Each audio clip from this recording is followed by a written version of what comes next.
শিরোনাম: শেষ ট্রেনের রাত। স্থান: বাঁকুড়া রেলওয়ে স্টেশন।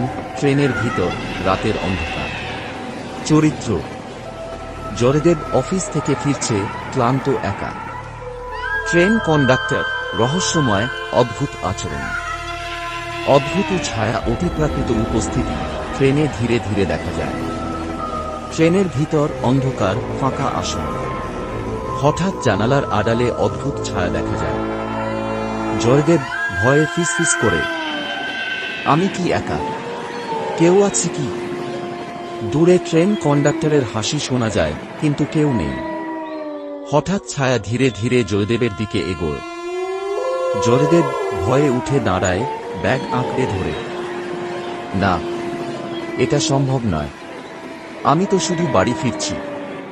ছায়া হঠাৎ ট্রেনের অন্ধকারে মিলিয়ে যায়, কিন্তু হঠাৎ বাতি জ্বলে যায় এবং জয়দেবের আয়নার মধ্যে তার মুখের সঙ্গে অদ্ভুত অর্ধছায়াময় মুখ প্রতিফলিত হয়।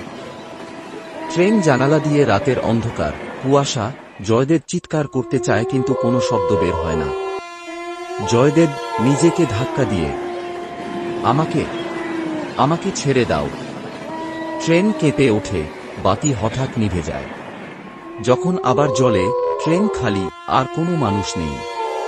শুধু জয়দেব এবং তার ভীতিকর ছায়া। ট্রেন চলে যাচ্ছে অন্ধকারের দিকে, কেউ জানে না কোথায়।